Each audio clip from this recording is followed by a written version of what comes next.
அது விசேஷமாக கர்த்தருடைய பிள்ளைகளுக்காக நம்ம ரொம்ப ஃபோக்கஸ் பண்ணோம். பிள்ளைகளுக்காக ஃபோக்கஸ் பண்ணி ஜெபம் பண்ணுறதுக்கு ஆண்டவர் கிருபை பாராட்டினார். பிள்ளைகளுக்காக சுத்திகரிப்பு ஜெபம் ஞாபகம் இருக்கா அவங்களுக்கு? நைட் ப்ரேயரில் யோபு தன் பிள்ளைகளுக்காக சுத்திகரிப்பு ஜெபத்தை செய்து வருவான் என்று சொன்னது போல நம்ம நல்ல ஜெபம் பண்ணோம். அவனுடைய தொடர்ச்சியாக இன்றைக்கு நான் உங்களோடு கூட வாசிக்க வேண்டிய கர்த்தருடைய வார்த்தை, கர்த்தருடைய பிள்ளைகளே, ஆதியாகமம் 18ஆம் அதிகாரம். ஆதியாகமம் பைபிளை கொஞ்சம் எடுங்க. ஆதியாகமம் 18ஆம் அதிகாரம் 19ஆம் வசனம். அடிக்கடி நம்ம இந்த வசனத்தை பல காரணங்களை முன்னிட்டு கையாள்வோம். கர்த்தர் ஆபிரகாமுக்கு சொன்னதை நிறைவேற்றும்படியாய் அவன் தன் பிள்ளைகளுக்கும் தனக்கு பின்வரும் வீட்டாருக்கும் தனக்கு பின்வரும் வீட்டாருக்கும் நீங்கள் நீதியையும் நியாயத்தையும் செய்து கர்த்தருடைய வழியை காத்து நடவுங்கள் என்று கட்டளையிடுவான் என்பதை அறிந்திருக்கிறேன் ஆண்டவர் சொல்றார். I know about my friend Abraham. என்னுடைய நண்பனாகிய ஆபிரகாமை பற்றி எனக்கு தெரியும் என்று ஆண்டவர் சொல்றார். என்ன தெரியும்? நான் ஆபிரகாமுக்கு சொன்னதை முதலாவது அவன் மனதில் வைக்க மாட்டான். ஒரு தகப்பனுடைய காரியம் என்னன்னா, கர்த்தர் சொன்னதை அந்த தகப்பன் தான் பிள்ளைகளுக்கு சொல்லணும்.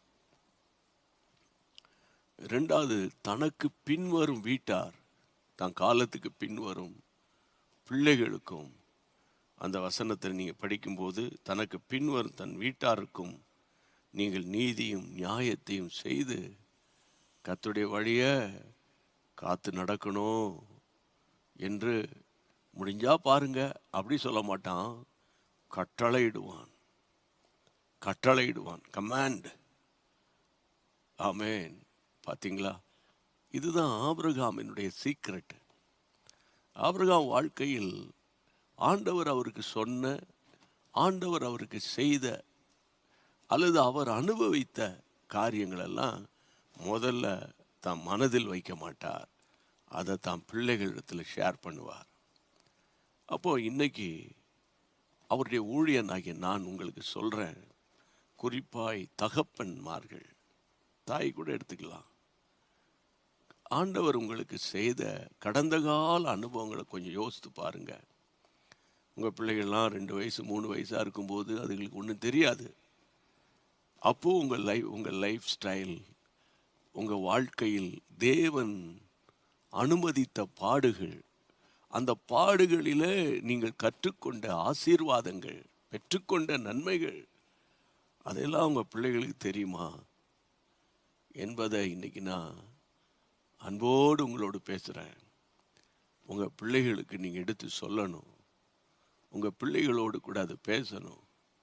இந்த வசனத்தை நீங்கள் பார்த்தீங்கன்னா, கர்த்தர் ஆபிரகாமுக்கு சொன்னதை நிறைவேற்றும்படியாய், அந்த வேர்டு ரொம்ப முக்கியம், நிறைவேற்றும்படியாய். அப்போ ஆண்டவருடைய இருதயத்தினுடைய எண்ணங்களை நிறைவேற்றுகிற ஒரு தகப்பன் ஏப்ரகாம். மறுபடியும் சொல்கிறேன், ஆண்டவருடைய இருதயத்தின் எண்ணங்களை நிவர்த்தி செய்கிறவர், நிறைவேற்றுகிறவர் ஆபிரகாம். அப்போது இன்றைக்கு கர்த்தர் உங்களுக்கு செய்த நன்மைகள், உங்களுடைய விசுவாச பாதையில் நீங்கள் கற்றுக்கொண்ட பாடுகள், துன்பங்கள்லாம் இருக்கும்.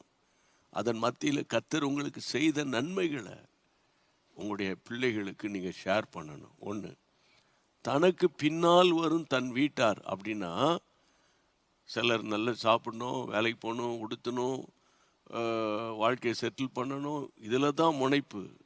ஆனால் எனக்கு பின்னால் ஒரு சந்ததி உருவாகும், என் மகளுக்கு ஒரு சந்ததி உருவாகும், என் மகனுக்கு ஒரு சந்ததி உருவாகும், அந்த சந்ததியாரும் கர்த்தருடைய வார்த்தைகளின்படி நடக்கணும், கட்டளைகளை பின்பற்றணும் அப்படிங்கிற ஒரு ஒரு கர்த்தருடைய பிள்ளைகளை ஒரு எதிர்காலத்தை குறித்த ஒரு தரிசனம் பெற்ற மனுஷன்தான் இந்த ஆபிரகாம். அப்போ இன்னைக்கு நான் உங்களை பார்த்து என்ன சொல்றேன்னு கேட்டா, உபாகமத்தின் புத்தகத்தை திருப்புங்க. தயவு செய்து உபாகமம் 6ஆம் அதிகாரத்துக்கு வேதத்தை திருப்பி, உபாகமத்தின் புத்தகம் 6ஆம் அதிகாரம் 6ஆம் வசனம், 6ஆம் அதிகாரத்தினுடைய 6ஆம் வசனம். இன்று நான் உனக்கு கட்டளையிடுகிற இந்த வார்த்தைகள் உன் இருதயத்தில் இருக்க கடவது. 7ஆம் வசனம். Praise God. 7ஆம் வசனம்.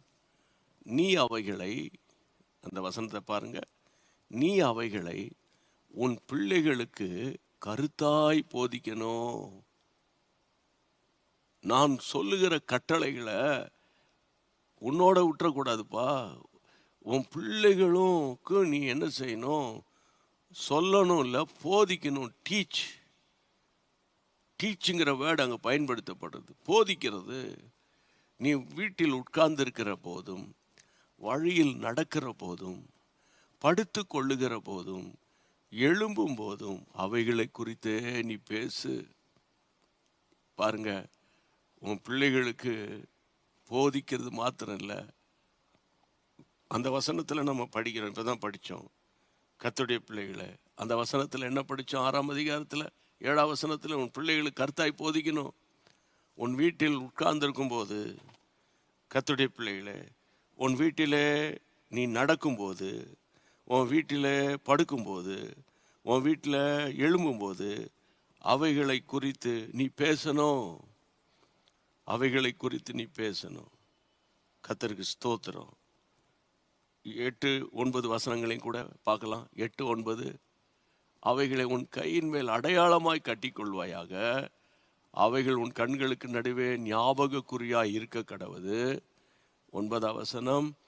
அவைகளை உன் வீட்டு நிலைகளிலும் உன் வாசல்களிலும் எழுதுவாயாக. கர்த்தருக்கு ஸ்தோத்திரம்.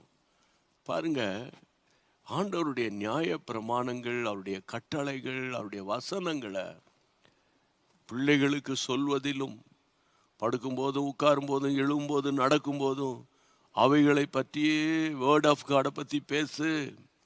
கொஞ்சம் யோசித்து பாருங்க, இதெல்லாம் நம்ம செய்கிறோமான்னு. நம்ம செய்கிறோமா? நீங்கள் உங்கள் பிள்ளைகள், அவங்க கேட்க மாட்டாங்க, அவங்க கண்டுக்க மாட்டாங்க, அவங்க என் வார்த்தைக்கு செவி கொடுக்கறது இல்லை அப்படி நினைக்காதீங்க. அதுக்கு முன்பாக தனி ஜெபம் பண்ணும்போது, ஆண்டவரே என் பிள்ளைகள் எல்லாரும் உடைய சத்தியத்தில் நடக்கணும், என் பிள்ளைகள் சத்தியத்தில் நடக்கிறார்கள் என்கிற சந்தோஷத்தை விட வேறு சந்தோஷம் எனக்கு கிடையாதுன்னு யோவான் தன்னுடைய நிருபத்தில் சொல்லுகிறதை இங்கு நான் பதிவு செய்கிறேன். அப்போ இந்த நாட்களில் கர்த்தருடைய பிள்ளைகளே, போதனை ரொம்ப முக்கியம் தெரியுமா? பாட்டு ரொம்ப முக்கியம், ஆராதனை ரொம்ப முக்கியம். அதே போல் போதனை, டீச்சிங் இருக்குல்ல, டீச்சிங் ரொம்ப ரொம்ப ரொம்ப முக்கியம். பிள்ளைகளுக்கு போதிக்கணும். பைபிள் ஸ்டடிக்கு பிள்ளைகளை அனுப்பி வைக்கணும். ஞாயிற்றுக்கிழமை நீங்கள் அனுப்புறது போல் பிள்ளைகளை பைபிள் ஸ்டடிக்கு நீங்கள் என்ன செய்யணும்? அனுப்பி வைக்கணும்னு உங்களை அன்போடு கூட நான் கேட்டுக்கொள்கிறேன். பைபிளை படித்து, அதுக்காக இந்த நாட்களில் பிள்ளைகள் அந்த அளவுக்கு இணக்கம் தெரிவிக்கலைன்னா கூட நீங்கள் தேவ சமூகத்தில் போராடுங்க, ஒப்பு கொடுங்க, ஜெபம் பண்ணுங்க. ஆண்டவருடைய நாமம் உங்கள் மூலமாக நிச்சயமாய் மகிமைப்படும். பாருங்க, உதாரணத்துக்கு பாருங்களேன், லூக்கா எழுதின சுவிசேஷத்தில் 11ஆம் அதிகாரத்தில் 1ஆம் வசனத்தை படிப்போமா? லூக்கா எழுதின சுவிசேஷம் 11:1. அவர் ஒரு இடத்தில் ஜெபம் பண்ணி முடித்த போது அவருடைய சீஷரில் ஒருவர் அவரை நோக்கி, ஆண்டவரே, யோவான் தன் சீஷருக்கு ஜெபம் பண்ண போதித்தது போல நீர் எங்களுக்கு போதிக்கணும். இயேசு ஒரு இடத்துல ஜெபம் பண்ணிக்கிட்டே இருக்கிறார். அவர் ஜெபிக்கிறத அவனுடைய சீடர்கள் பார்க்குறாங்க. உடனே ஆண்டவர்கிட்ட போய் சொல்கிறாங்க, ஆண்டவரே, யோவான் ஸ்நானகன் கூட தன்னுடைய சீடர்களுக்கு ஆண்டவரை ஜெபிக்க கற்றுக் கொடுத்தாங்க. ஆண்டவரே, நீங்களும் எங்களுக்கு கற்றுக் கொடுங்க ஆண்டவரே, போதிங்க ஆண்டவரே. டீச் பண்ணுங்க ஆண்டவரே. ஹவு டு ப்ரே,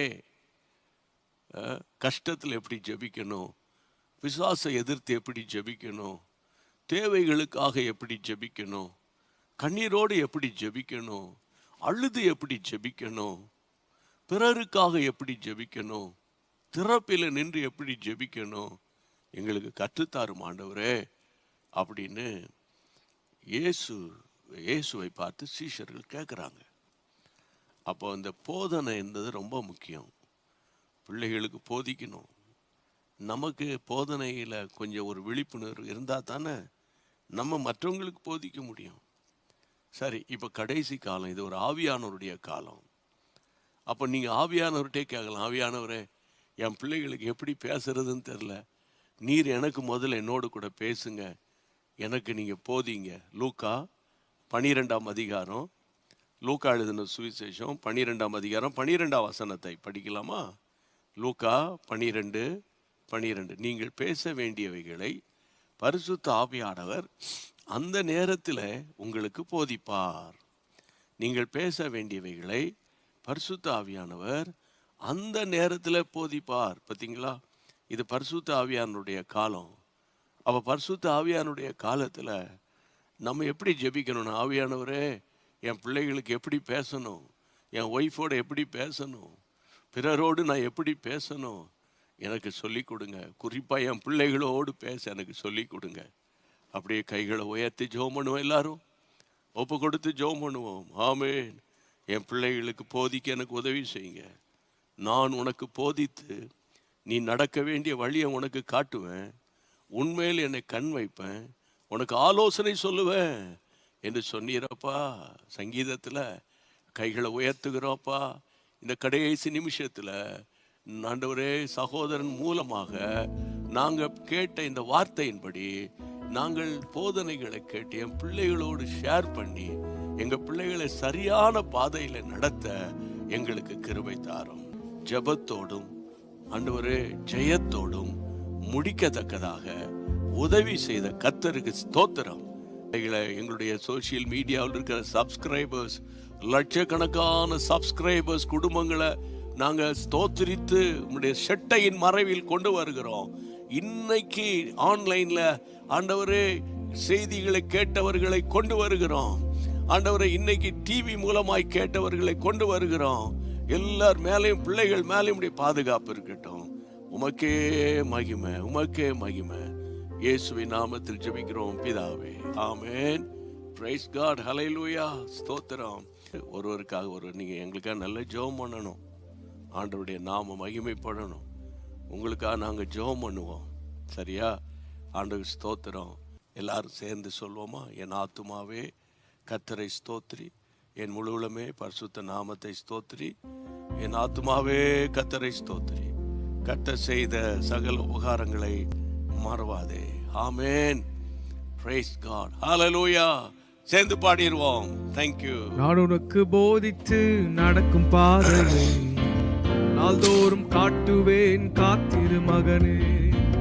நான் உனக்கு போதித்து நடக்கும் பாதையை நாள்தோறும் காட்டுவேன், படாதே. உன்மேல் கண் வைத்து ஆலோசனை சொல்லுவேன், உன்மேல் கண் வைத்து ஆலோசனை சொல்லுவேன். அறிவுரை நான் கூறுவேன், அறிவுரை நான் கூறுவேன். நான் உனக்கு போதித்து நடக்கும் பாதை நாள்தோறும் காட்டுவேன், பயப்படாதே. நான் உனக்கு போதித்து நடக்கும் பாதையை நாள்தோறும் காட்டுவேன், காத்து